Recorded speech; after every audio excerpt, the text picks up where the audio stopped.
the channels of distribution. We know where everybody's excited to go forward. We even know the percentage of royalties, the key business terms when it comes down to dollars and cents. And I have a client that says to me all the time, I deposit dollars, I don't deposit percentages.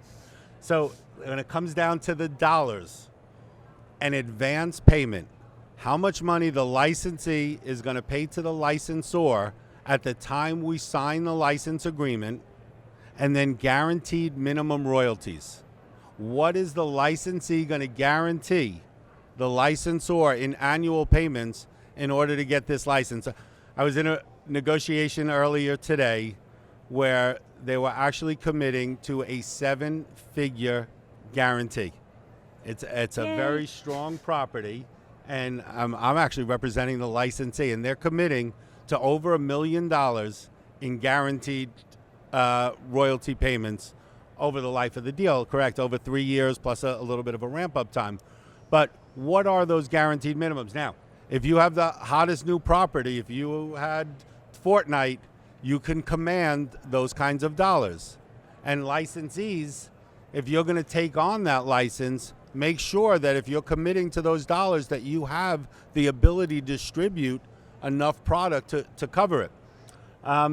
Licensors, if you have a newer property, you may be negotiating on much lower numbers. Maybe you're only getting, I've done deals with $2,500 advances, sometimes even less than that, or no advance, but you require the licensee to put money into marketing, to put money into product development in order to help you get the product out there. I did one other really interesting thing. I had a client that has a brand, and they own 3 of their own retail stores, and they have a thriving e-commerce business. They took their guaranteed minimum royalty in product. So it helped the licensee because they had minimum production runs anyway. So each time they had to produce 3,000 units of a style, they gave 1,500 units to the licensor. That was real cash value because they put them in their stores, they sold them online, and they took the other 1,500 and sold them to other channels that were permitted. Advance payment on execution, some monetary payment from the licensee to the licensor on the signing of the contract. Licensors, it's important that you see the licensee have skin in the game at the time of signing. And licensees, it's important that you're showing your commitment to the brand and showing your commitment to the brand owners by putting money down at the time of signing. The important thing to take away here with the advance, from a licensee perspective, this is a cash flow item, not an expense item, because that advance is an advance payment against your future royalties. So if you paid, let's just use easy numbers, if you paid a $10,000 advance and it was a 10% royalty, you just prepaid your first $100,000 in sales. You wouldn't have to pay another dollar in royalty until your sales broke $100,000. Why? $100,000 in sales at a 10% royalty, you would owe $10,000 in royalties. So you wouldn't pay, if you advance that 10, you wouldn't pay another dollar in royalties until you broke that 100,000. Everybody understand that concept? So the important thing about an advance, although it seems like a high number, it's really just a prepayment. You're going to let the licensor hold that money until you break that next threshold. Advance payments on execution and guaranteed minimum royalty payments. And very often those guarantees can be a term guarantee. I just talked about that one license. That was a 3-year deal. Or very often they're broken up. I'm going to guarantee you $25,000 in the first year. I'm going to guarantee you $100,000 minimum royalty in the first year. Or maybe you're only going to guarantee $2,500 or $5,000 in the first year. Increase that in the second year. You're going to get test orders. You're going to get more customers, build the licensing program. And by the third year, when this really starts kicking in, that's when we're going to give the bigger numbers. So generally, guaranteed minimum payments increasing from year 1 to year 2 to year 3. And then in the renewal term, and especially if the licensee You already learned, I told you earlier, you want that right of renewal. You may have to have even higher guarantees in the 4th, 5th, and 6th year, but don't forget, that's at your option. So you have the right to renew, but you're not committing to those dollars today until you've already seen good proof of concept, good sales, good sell-through in the first term. And this is all negotiable. So you're going to negotiate it in your term sheet, and eventually it'll get to your contract. But as things are going on, if you have a good relationship between the licensee and the licensor, you're going to be able to discuss these things. Look at the climate, right, of the marketplace. If the marketplace has changed so much. If you're looking at the toy industry specifically, things changed so much last year by losing, Toys R Us, a huge retailer. So sometimes things can be renegotiated. I've seen things where licenses can end sooner than the end of the contract date, and the end guarantee amount can be renegotiated to something that's fair, especially if both parties want out, because not everything works. So you might have a deal that you get into that you want to get out of. So just know that everything is negotiable. You are held, though, to your contract. So just know that it's still a process to get out of something. But you do have requirements for marketing. Sometimes it's a percentage, so as the licensee, you might be held to a percentage of your licensee is a marketing requirement that you have to spend, whether it's commercials, whether it's putting in your catalog, whether it's going to a trade show, whether it's showroom fees. So you do need to work together to understand what is that marketing that you're getting for your brand. And as the licensee, you know what it spends. You wouldn't believe what it costs to do a booth here at this show. It's very important to understand that these booths could cost hundreds of thousands of dollars, and I'm not kidding. And that's being spent on your brand just to have your image up on their wall. So licensors, you want to ask your licensees to do marketing, attend trade shows, etc. And licensees, you want to ask the licensors, well, what are you doing to market? What are you doing to build this brand so that you make my category stronger? So the marketing commitments can run both ways. I want to hit one more really important point, then we're going to jump ahead to questions, because I see a bunch of people with questions. We'll go to a lightning round, and I'll figure out how to use these headphones.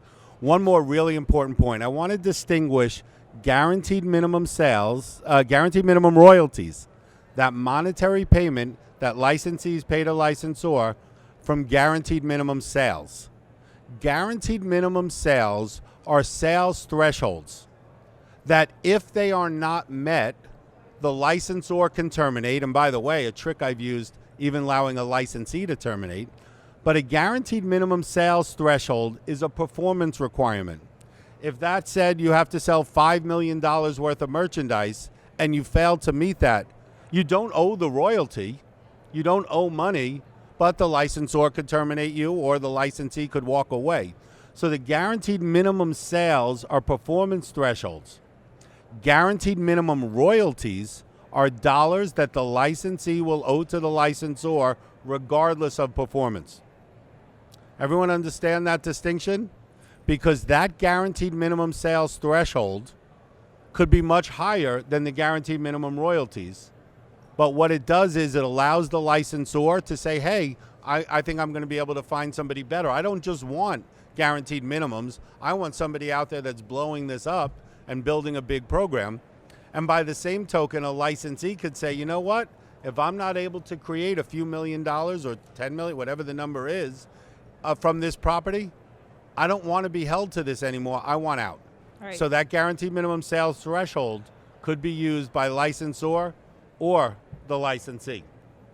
And definitely talk to your attorney. And I think the last question that you're going to want to ask them before you sign is, how do I get out of this deal if it's not working? You really need to understand your exit strategy.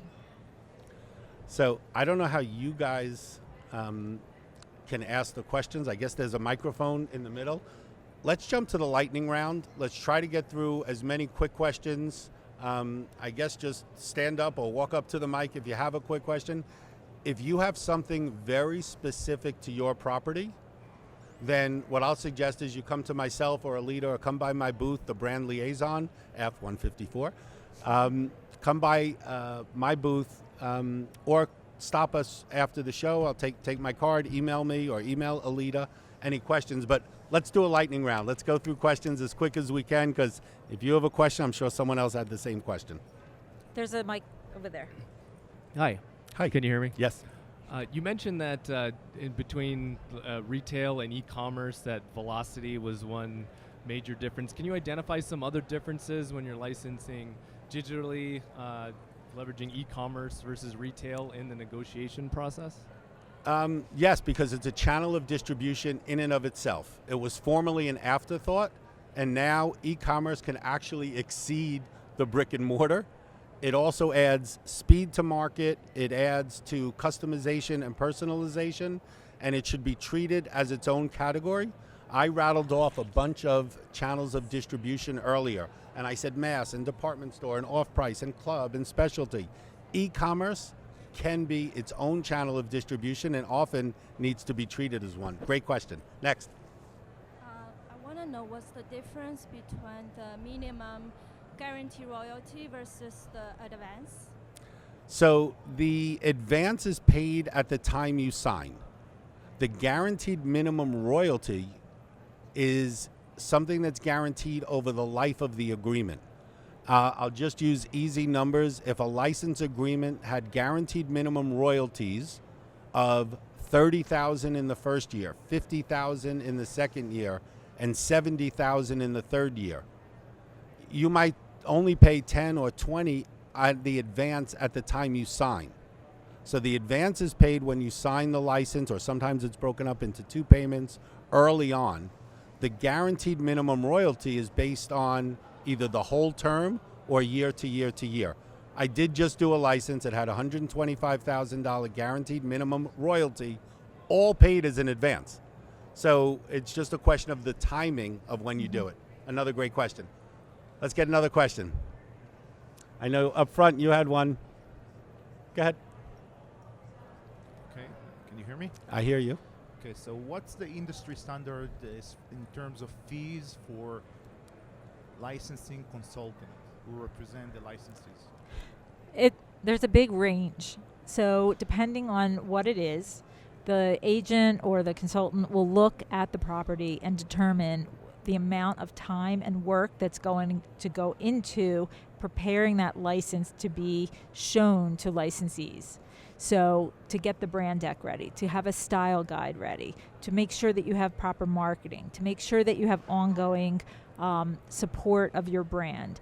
It could be a flat fee to get involved for a period of time to get you ready, and then it could be a percentage of the deal so that there's an investment, a reward on the back end. Sometimes there's a fee per month because there's a lot of ongoing work that needs to be done by the agent or the consultant. So they will charge you a fee per month so that you always have the services retained and you know they're working on your license. Just follow-up question. Is it common to have both fees upfront or flat upfront Yes. and points? It could be, yes. So I would always encourage Yeah. the points because you want, and I'll tell you my perspective as an agent, I want to stay hungry and I want to be able to maximize that. There are some agents that just act as a consultant. You could pay them hourly as a pure consultant. For me, and if I was in your shoes, I want my consultant to have a piece of the deal because I know they're going to work harder if they're getting paid more money based on how much money they make for me. So there are very often some sort of a base monthly or a base up front, but the bulk of my compensation, the only way I'm making really big money is when I'm making you big money. Great questions. Next one. During the licensing negotiation phase, as a licensee, is it proper to ask the licensor how many other licensees have been granted a license? Sure. Not only how many, who they are, yeah. and reach out to them. Right. And you can actually ask them how well they're doing. I mean, how deep can you go? There's to make sure? there's actually references that can be requested. There's a really great book I want to recommend to everybody that was written by experts like us in the licensing industry, and it's called The Basics of Licensing. And that literally will tell you everything you need to know, but it will answer that questions very specifically. Okay, thank you. Great question. Hello, can you hear me? Yeah. Yes. Last question, and then we're going to break. Go ahead. Yes. What are the major marketing methods that licensees use to market the products? The major marketing methods. So obviously you want them to go to the big trade shows. You want to make sure that they put it in front of as many eyeballs, that not only are they going to the trade shows, but they're taking advertising in the industry publications so that lots of eyeballs worldwide are seeing this property. You also want them to do things around the show, like the brand liaison has really big stands where they represent and put the branding on their licenses. So you want to work with somebody who's making sure they're getting the eyeballs on there. It could also be social media. It could be that they're highlighting your brand wherever. I'm not sure what's going on here. We're getting flagged on time. We're going to take Okay. the last question. Yes, Okay. you could. Last question.